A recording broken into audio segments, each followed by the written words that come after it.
partie, le chapitre 8, non, le paragraphe 8, qui s'appelle l'état stable, un mirage à la mode.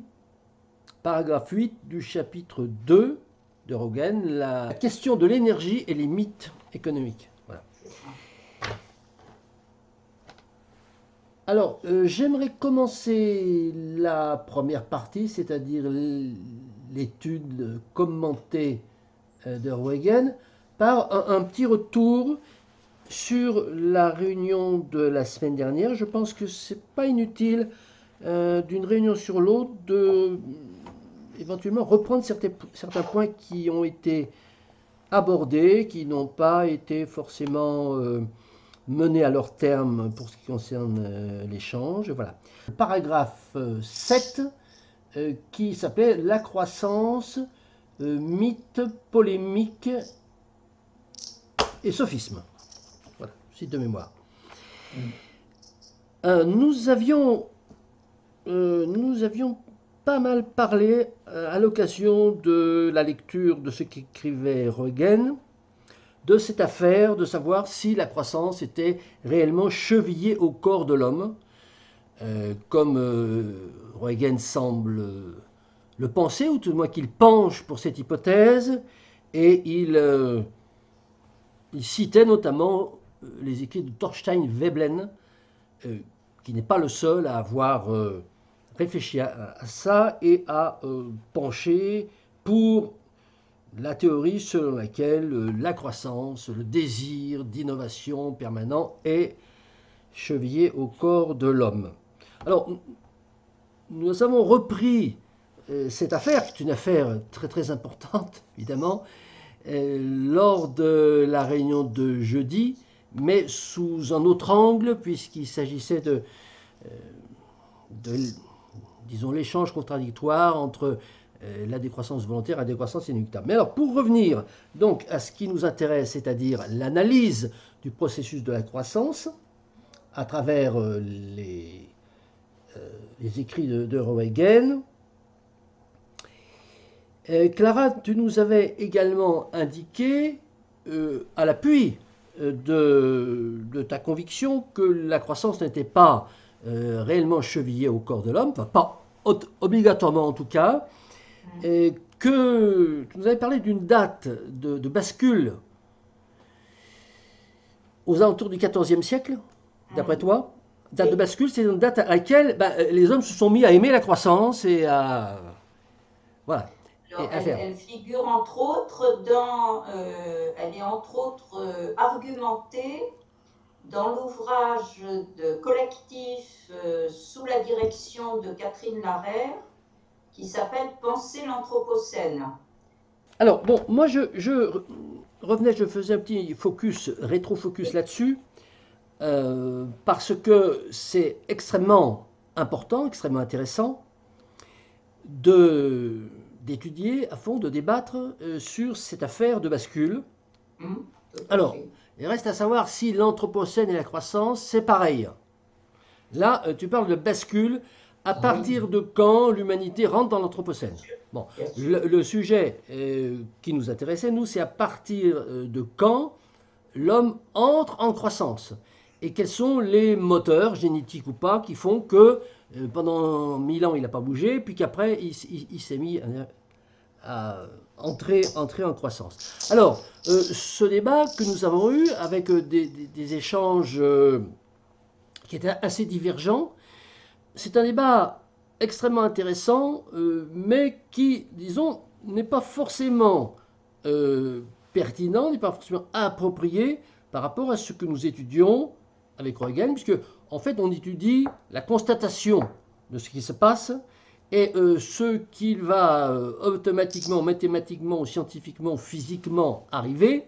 Bon, on n'étudie pas vraiment, sauf comme ça, en passant, en saupoudrant, les raisons pour lesquelles l'homme a fait ceci et que ça a engendré cela. Bon. Ceci étant dit, moi je pense et je propose, je souhaiterais qu'on inscrive ce débat sur la date de la bascule, comment ça a changé, comment se fait-il que pendant 10 000 ans, on va dire, on n'est pratiquement pas changé de mode de vie, et puis qu'en 170 ans, il y a eu... Voilà. Donc la question de la date, la question de la charnière, alors moi je n'ai pas la même analyse que celle du XIVe siècle et de l'Anthropocène, mais qui n'est pas non plus uniquement la mienne, voilà. Oui, et voilà. Et donc, objet de débat de toute façon. Hein, c'est objet de débat, voilà. Qui ont des idées très divergentes sur la question. Voilà, alors, tout à fait. Donc, ce que je veux dire, c'est que ce débat est intéressant, il est important, il est anthropologiquement, je dirais, majeur, mais il n'entre pas directement dans ce que nous faisons à propos de Roentgen, mais, et voilà, virgule, mais je souhaite qu'on puisse prendre le temps d'en parler et d'échanger nos avis là-dessus. Tout en sachant que l'échange d'avis, je souhaiterais que ce soit des avis argumentés et pas des avis, je dirais, de nature académique ou universitaire, c'est-à-dire collectant les références ou les recensions de tel ou tel ouvrage, voilà, et que on puisse argumenter, qu'on puisse, disons, appuyer sa conviction. Bon, j'exprime ma conviction et j'essaye de l'argumenter.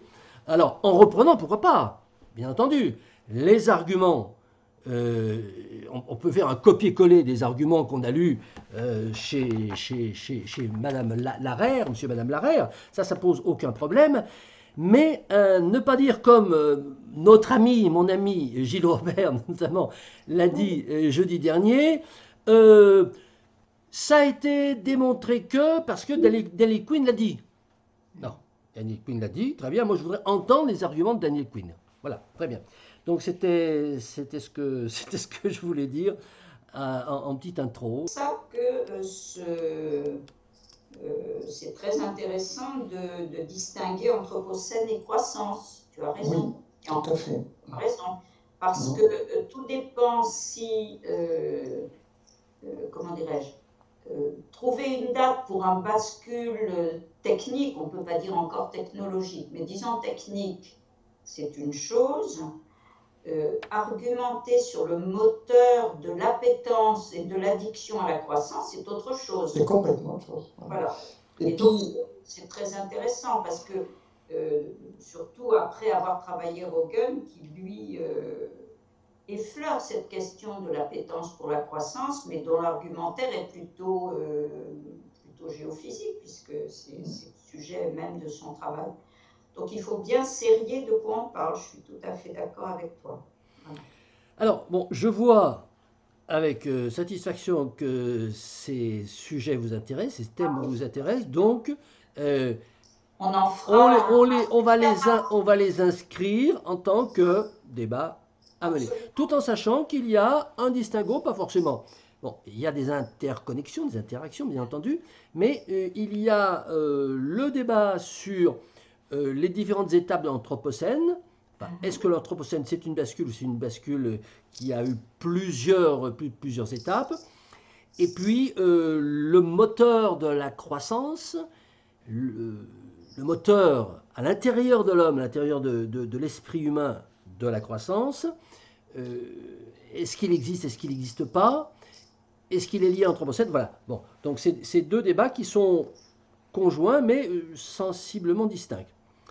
Donc, on va inscrire ces deux sujets à l'ordre du jour, enfin, disons, dans la liste des thèmes à aborder au fur et à mesure de nos disponibilités. Je reviens sur un point méthodologique auquel je tiens beaucoup. C'est que lorsque nous entamons des débats de fond, des réflexions fondamentales, nous sommes là pour échanger, non pas des convictions, mais des arguments. Et que donc, les recours qu'on peut avoir à différentes sources universitaires, académiques, sont intéressants dans la mesure où on énonce les arguments et non pas simplement l'intitulé des personnes et le nom du livre de celui qui l'a écrit. Voilà, je rabâche, mais j'aime bien rabâcher de temps en temps. Voilà. Bon, est-ce qu'on peut passer oui, bien sûr. Hein, ou Oui, on Si, entend. il y a quelque chose à dire. Alors donc, paragraphe 8 du chapitre 2, c'est le chapitre 1, c'est la loi de l'entropie et le problème économique. Le chapitre 2, c'est l'énergie et les mythes économiques. Donc le chapitre 2 est plus particulièrement consacré au problème de l'énergie. Donc, je retire de ces 4 ou 5 pages un certain nombre de paragraphes que je vais vous proposer.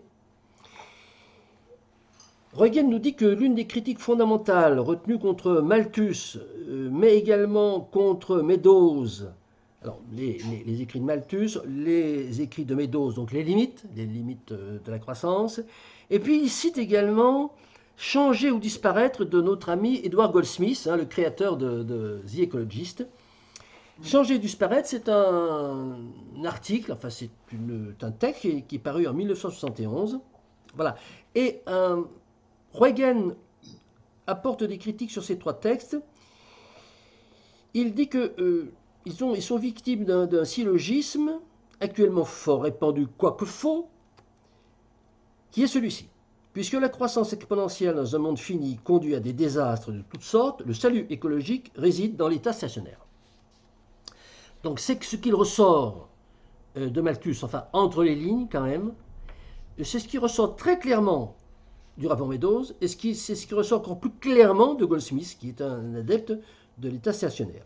Et puis il cite également Hardin, Histok, que je ne connais pas, et Boulding, donc Kenneth Boulding, celui qui a écrit cette célèbre phrase celui qui pense qu'une croissance infinie est possible dans un monde fini est soit un fou, soit un économiste.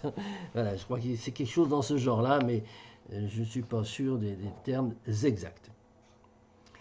Et que donc de ce fait, toutes ces personnes très, très connues et très influentes dans la pensée actuelle sur croissance-décroissance vont même jusqu'à proclamer que l'économie stationnaire est une nécessité. Alors c'est Daly qui l'a dit. Plus précisément cette phrase, l'économie stationnaire est une nécessité, c'est Herman Daly qui l'a dit. Bon, on ne va pas revenir sur Herman Daly, disciple de Huygens, etc., et puis les routes qui se séparent. Est-ce qu'il y a des commentaires sur ce premier extraction?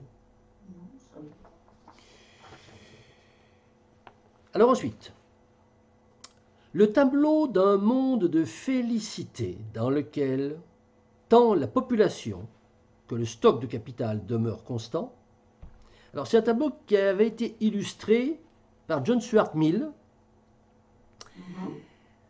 entre autres, voilà.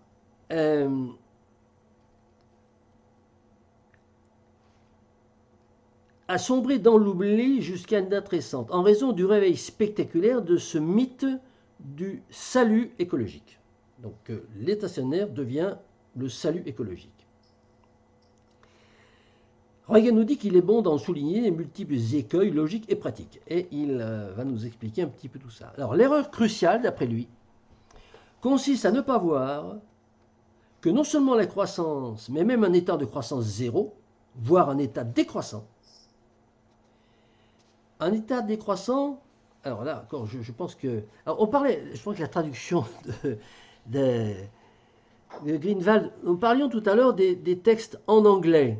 Et Clara nous disait les écrits économiques de Daniel Quinn sont en anglais, etc. Alors ça, c'est la grande misère de la culture pointue française, c'est que on se rend compte que tous les grands penseurs, tous les penseurs qui s'attaquent à des choses fondamentales, celles qui nous intéressent, eh bien, c'est pas traduit en français. Huygens n'est pas traduit en français, pratiquement pas. Daniel Quinn, pareil. Veblen non plus, etc. Voilà. Alors, donc, un état de croissance zéro, voire un état décroissant, voire un état décroissant qui ne tendrait pas à l'annihilation, c'est-à-dire un état décroissant qui n'irait pas jusqu'à zéro. eh bien tout ça ne saurait durer éternellement dans un environnement fini. Donc Huygens nous dit que la croissance, bien entendu, ne peut pas perdurer, la croissance zéro non plus, c'est-à-dire l'état stationnaire, et même la décroissance qui irait en s'amenuisant et puis arriverait à un état stationnaire. Alors, il nous dit que l'erreur provient peut-être d'une certaine confusion entre les notions de stock fini et de taux de flux fini. Bon, c'est un petit peu technique, c'est peut-être pas la peine de trop s'attarder là-dessus, on peut le garder en mémoire. Cette notion de stock, alors économie de stock, on y reviendra lorsqu'on parlera du PIB et des comptabilités nationales qui sont faites en économie de flux et pas en économie de stock. Mais donc toujours cette confusion entre la notion de stock et la notion de flux. Et contrairement à ce que proclament certains avocats de l'état stationnaire, dont Daly toujours, l'état stationnaire n'occupe pas une position privilégiée au regard des lois physiques. Bon, ça veut dire que dans la physique, eh bien, l'état stationnaire, notamment dans la thermodynamique, l'état stationnaire, ben, ça n'existe pas, c'est ce que nous dit Huygens. Donc, premier mythe, enfin mythe, pas premier mythe qu'il étudie là actuellement, le mythe de l'état stationnaire, qui est un mythe qui est devenu celui du salut écologique, puisque à partir du moment où on est décroissant, alors volontaire ou inéluctable ou environnementaliste décroissant, on dit que la croissance niette, pour une raison X ou Y, et que le salut, eh bien, c'est l'état stationnaire, qu'il met au même niveau que les autres mythes plus techniques et plus physiques qu'il nous a décrits précédemment. Et il nous dit que la croissance zéro, et même la décroissance qui ne tend pas vers zéro, ça ne tient pas la route d'un point de vue voilà, physique.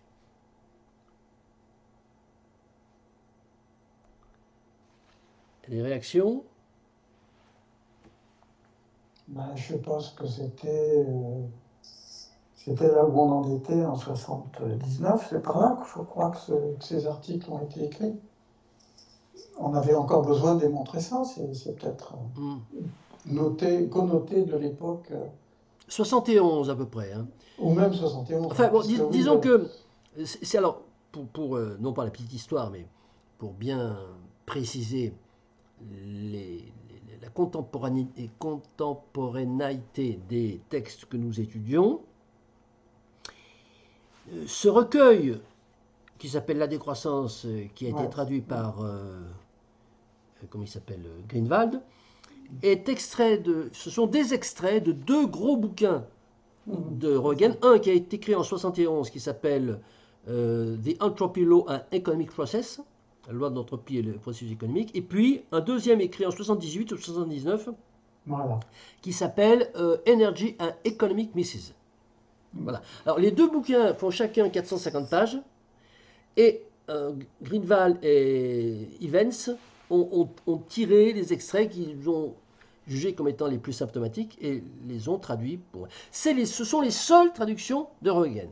Et je suis personnellement, et donc je fais un appel là au peuple, je suis personnellement assez tenté pour me lancer dans une traduction des deux gros bouquins de Huygens, donc le premier que j'ai cité et le deuxième. Et donc, si quelqu'un veut m'aider dans cette entreprise, eh bien, qu'il lève la main et puis on en reparlera. Voilà.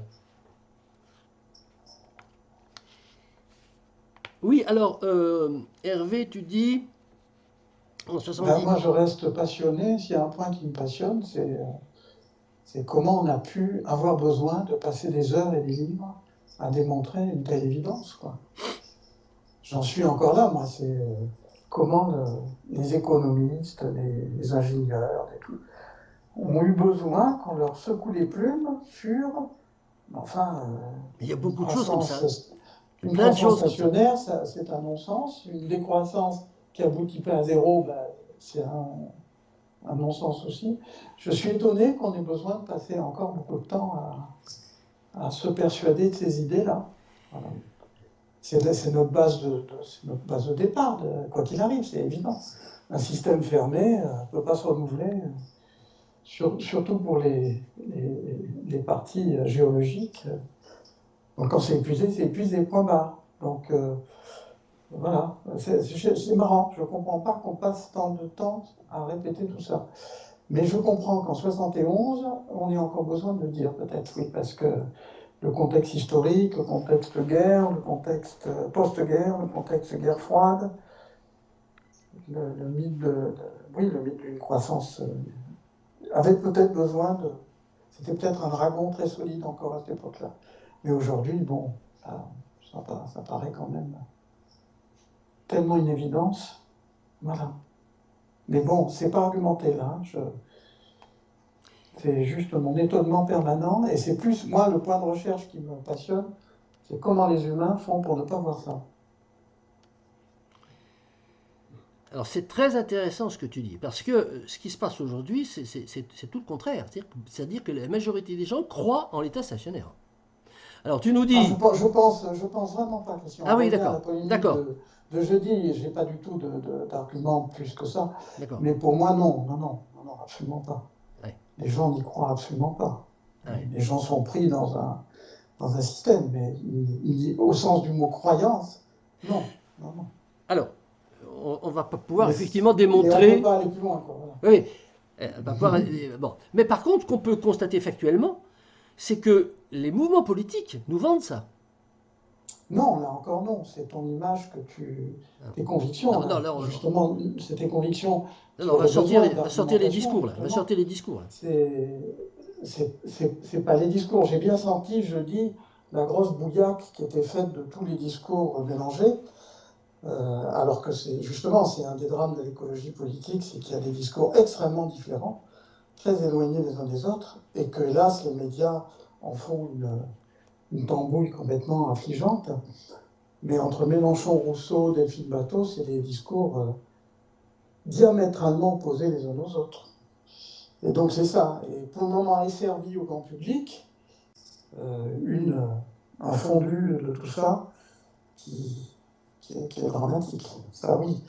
Mais non, toute la pensée politique n'est pas du tout condensée sur la croissance constante. Ça, c'est certains discours, et voilà. Heureusement qu'il n'y a pas que ça. Voilà. Mais effectivement, là encore, gros problème, comment faire émerger les discours fondés scientifiquement et qui ont compris depuis très longtemps que les ressources sont non illimitées et non renouvelables pour la plupart, en tout cas sur le plan géologique, et du coup que l'affaire est déjà pliée. Voilà. Mais ces discours-là, c'est là qu'est le vrai mystère. C'est comment ça se fait que ces discours-là percent peu. Quelle est la force en face? Parce que pour moi, c'est un enjeu de force. Hein. Quels sont les rouages de cette force extraordinaire, capitaliste, etc., qui arrivent à assourdir une évidence? Une évidence que le premier paysan de n'importe quel bout de la terre, le premier enfant de n'importe quel bout de la terre, connaît par cœur. Quand quelque chose est limité, quand on a fini de l'utiliser, il n'y en a plus. Voilà. Il n'y a pas besoin d'arguments universitaires, par contre. Voilà. Et c'est comment notre monde arrive à pervertir ce que le bon sens rend évidence. Ça fait que c'est évident, évidemment. Voilà. Voilà. Ben, si je peux me permettre, je pense que c'est parce qu'on n'arrête pas de passer d'arguments, alors là pour le coup, soit totalement géophysiques comme Rögen, à des arguments de nature économique, ce qui est complètement différent, et de nature politique. C'est parce qu'on est dans un entrecroisement, alors pour le coup très idéologique, puisque l'économie c'est quand même enfin, il faudrait l'argumenter, là je ne vais pas prendre le temps d'argumenter, mais pour moi l'économie c'est une gigantesque construction qui sert très souvent des idéologies. On va dire ça. Voilà. Suspendu en l'air. Voilà. Sans continuum, Voilà. avec... Faites passer voilà. sans arrêt d'un C'est champ ça, c'est où ça. on utilise des données géophysiques, celles que Röntgen avance et qui sont, voilà, qui sont Imparable. imparables, à des arguments de nature économique, puisqu'il est quand même économiste, et qu'ensuite on en donne une traduction argumentée politique, fait qu'on est dans ce... C'est ça, c'est point de rupture. Ce sont des registres qui, sur le plan de la rationalité humaine, ne sont pas les mêmes. Donc c'est pour ça qu'il y a conflit, c'est pour ça qu'il y a obscurité. C'est même plus... Quand on lit sur la rationalité, il parle de ça. Voilà. J'irais plus loin que toi, je dirais, on cultive une rationalité on cultive une rationalité qui ne travaille pas les points de passage de ces différents registres. Exactement. Et qui justement, on retombe à la pensée qui réduit chaque problème dans son champ disciplinaire, et patati et patata, voilà. C'est de l'épistémologie, hein, tout au fond. Et le drame, c'est que et ce qui est dramatique, c'est la sémantique qui sert de passage à tout ça. Oui. On prend un mot comme par exemple sens ou le mot développement, ou des mots valises comme ça. C'est ça. Et on les transporte d'un registre à l'autre. Parce que la croissance en physique et la croissance en économie et la croissance en politique, ce sont trois registres différents. Voilà, c'est parce ça. que comme on utilise les mêmes mots, ça fait un boulki-boulga. C'est ça. Et c'est vraiment le drame du langage, c'est le drame du langage humain et de la rationalité qui n'a pas, si on regarde sur quoi s'appuie la rationalité, il n'y a pas 25 000 façons de raisonner. Hein. La raison, elle est relativement, c'est assez codifié. Hein. Qu'est-ce que c'est qu'une inférence? Est-ce qu'il faut faire? C'est ça. Voilà. Donc, si on utilise des mots sans vraiment toujours expliquer, et Röntgen le fait aussi, puisque là, dans ce chapitre, il passe clairement d'un registre qui est vraiment géophysique à un registre qui est économique et politique dans la mesure où il parle de mythe. Là, on est dans qui est une mythologie, exactement, tout à fait. Je pense que c'est ça qui fait enfin, on ne va pas dire obscurantisme, mais qui crée cette obscurité. Mais bon, c'est mon avis, voilà. C'est ce que j'ai cherché à expliquer dans mon livre. Ce sont les mêmes processus mentaux qui permettent de traiter des registres extrêmement différents. Mais on voit bien, si on les analyse, que il y a un réel malaise, il y a un vrai malaise à la source. Voilà. Enfin, pour moi. Ok, bon, on va continuer. Je relève simplement que Hervé, tu penses que les discours politiques, disons décroissants entre guillemets, les discours politiques qui sont contempteurs de la croissance sont pas forcément des discours politiques qui vendent de l'État stationnaire. Bon, moi, je pense au contraire, je pense que les discours politiques vendent de l'État stationnaire, les discours politiques qui sont contempteurs de la croissance vendent de l'État stationnaire. Mais on n'a pas... alors ça peut être encore un sujet de débat, mais c'est quelque chose qui émerge à l'occasion d'une lecture commentée de Röntgen.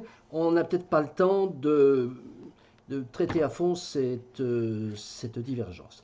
Alors, ensuite, Röntgen nous fait nous fait une démonstration mathématique sur laquelle, là aussi, on va passer, mais on sait qu'elle est au milieu de la page 88.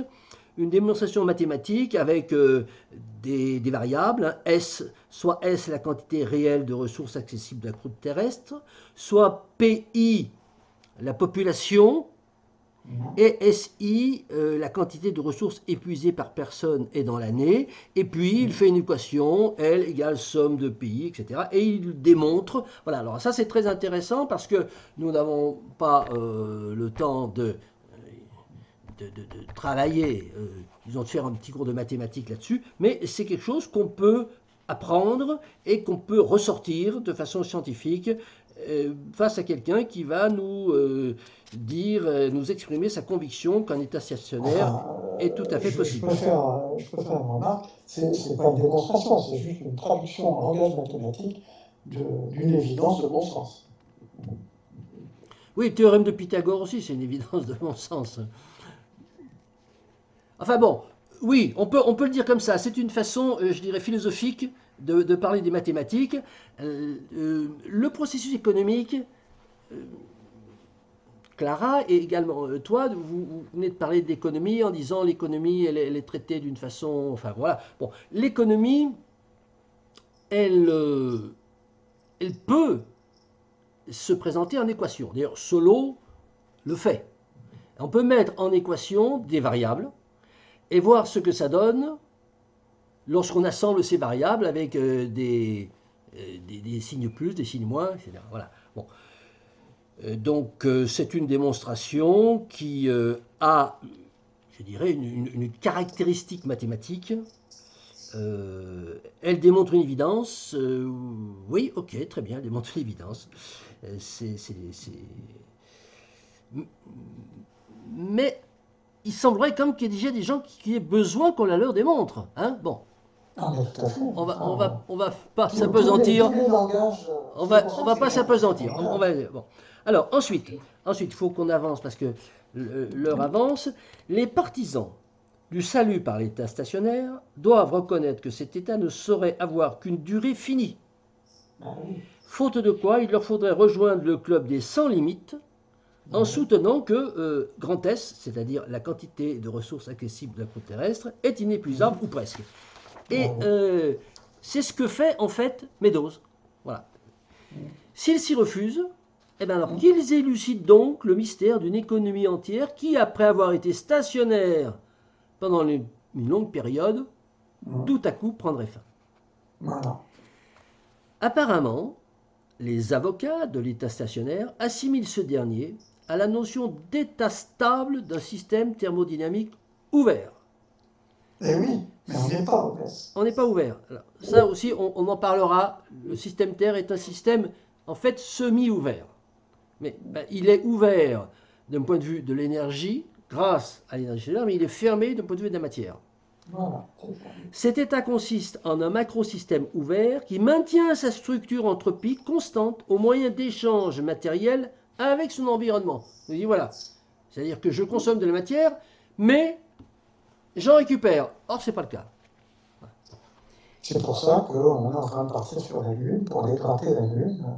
On cherche à ouvrir notre système matière. Oui. La folie, elle est là. Voilà. Et certains, toute la science-fiction tourne là-dessus. Alors, si on va chercher du fer, si on imagine qu'on va chercher du fer sur la Lune, certains y croient, dur comme fer. Hein. Ah, mais là-bas, voilà, d'accord. Et sur Mars, encore plus. Oui. Voilà, il faudra qu'on parle aussi du taux de retour énergétique. C'est pas le tout d'aller chercher quelque chose, il faut voir ce que ça coûte. Exactement. Non pas en argent, mais en énergie. Et énergie-matière, hein, c'est lié. Voilà. Alors, pour cette raison, un état stable ne peut exister en fait que d'une manière approximative et pour une durée finie. Un état stable, il est approximatif et il a une durée finie. Cette impossibilité pour un macrosystème hors de l'état de chaos, de durer indéfiniment, donc un système peut durer indéfiniment s'il est à l'état de chaos. Cette impossibilité pour un macrosystème hors de l'état de chaos de durer indéfiniment sera peut-être un jour explicitement reconnue par une nouvelle loi de la thermodynamique.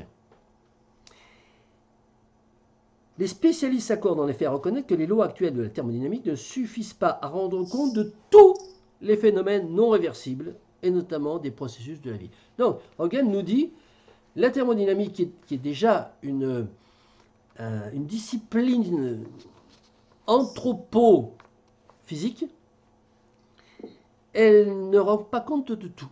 Elle rend compte déjà de plein de choses que les gens ne veulent pas voir, comme tu le dis très bien Hervé, mais certainement, il manque encore à thermodynamique d'écrire de nouvelles lois si l'homme est capable de le faire, si l'homme sera éventuellement capable de jour de le faire. Indépendamment de ces écueils, il y a des raisons fort simples qui militent contre la croyance en la possibilité pour l'humanité de vivre dans un état stationnaire perpétuel. Un monde avec une population stationnaire serait au contraire continuellement forcé de changer sa technologie, de même que son mode de vie, pour faire face à l'inévitable baisse dans l'accessibilité des ressources. Même dans un état stationnaire, on va être obligé de trouver des technologies parce que stationnaire, ça veut dire qu'on continue quand même à prélever des ressources. Pendant un certain temps, un monde stationnaire peut rester synchronisé avec un environnement changeant grâce à un système de régulation équilibrante, analogue à celle d'un organisme vivant pendant telle ou telle phase de sa vie. Mais le miracle ne peut durer éternellement. Tôt ou tard, le système de régulation s'effondrera. À ce moment-là, l'état stationnaire connaîtra une crise qui provoquera l'échec du but et de la nature qu'on lui a supposé.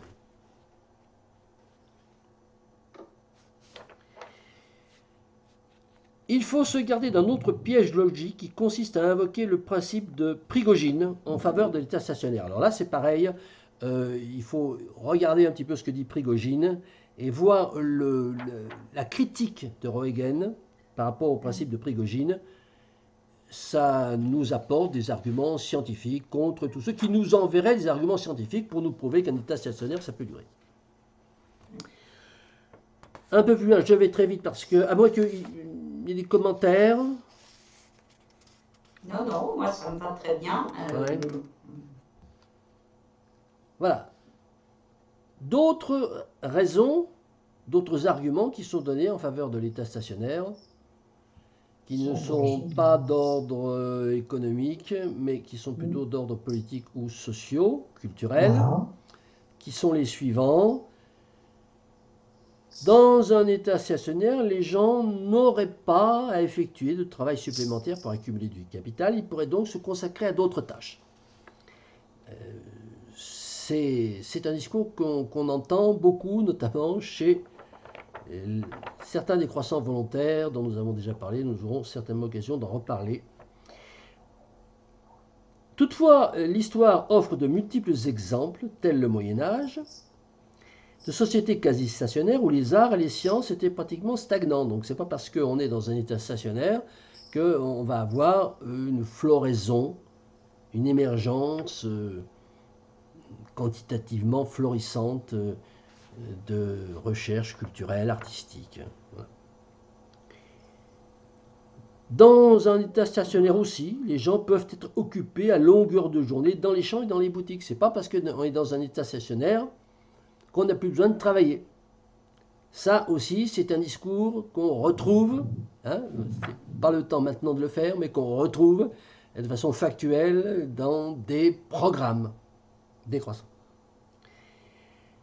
La fameuse mise en accusation de la valeur travail. Quel que soit l'état croissant ou non, le temps disponible pour le progrès intellectuel dépend de l'intensité et de la pression de la population sur les ressources. Et la conclusion de Roentgen, c'est que la conclusion nécessaire des arguments avancés en faveur de cette perspective, ça consiste à remplacer l'état stationnaire par un état de décroissance.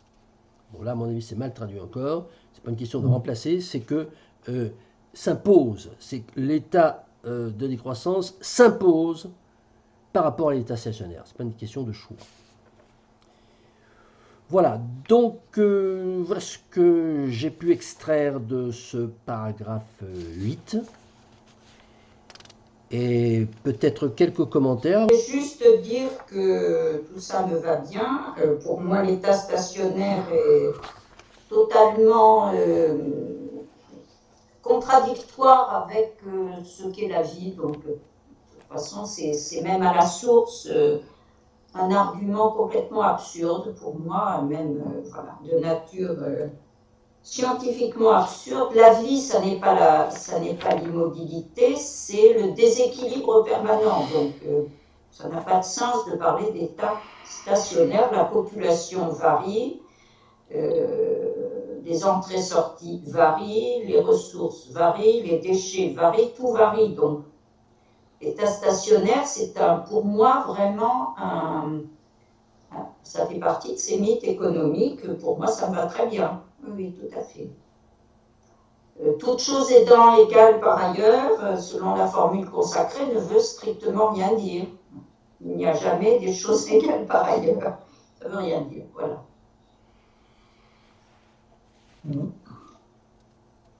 Hervé, bon, peut-être qu'on peut entendre dans ce qu'il dit, là encore qu'il est dans les années 70, début des années 70, et du coup, il est peut-être encore dans la vision d'un Moyen-Âge stable, alors qu'on a largement démontré depuis que ça n'avait pas du tout été ça, et ça a été d'une activité extraordinaire et d'une diversité de développement, et en plus à vitesse variable, région variable, à direction variable, enfin, c'est au contraire un kaléidoscope incroyable de développement, et là je prends le mot développement au sens développement humain, culturel, des idées, des créations, et y compris évidemment développement économique. Voilà.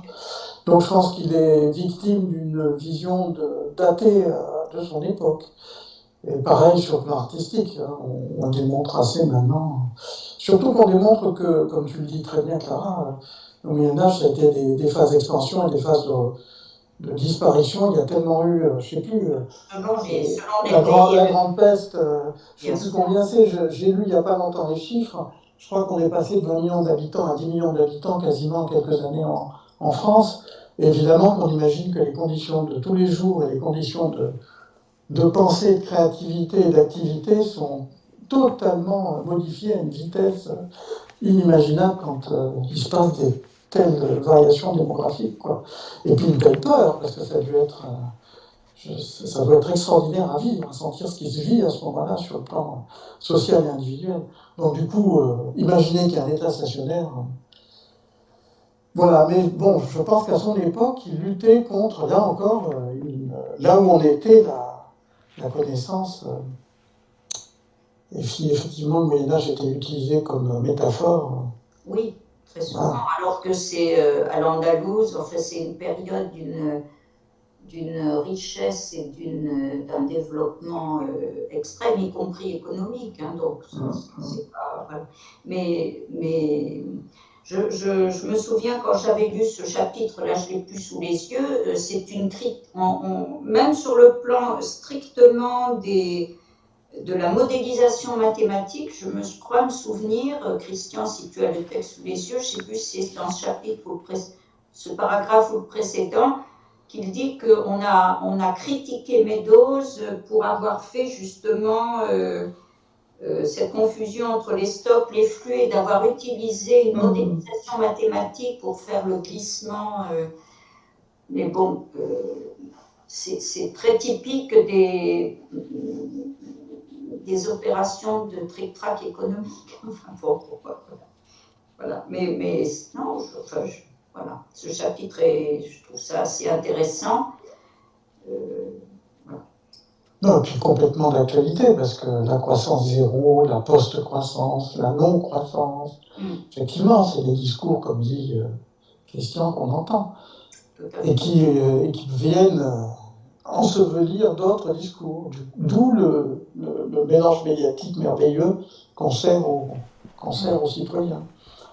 Rassurant, fait de fausses rassurances, entre guillemets. C'est ça, complètement. On y est encore hein, dans cette mythe du climat, du stationnaire, du développement stationnaire. C'est à pleurer. On arrive encore à faire vivre des mots comme ça ensemble. Mais oui.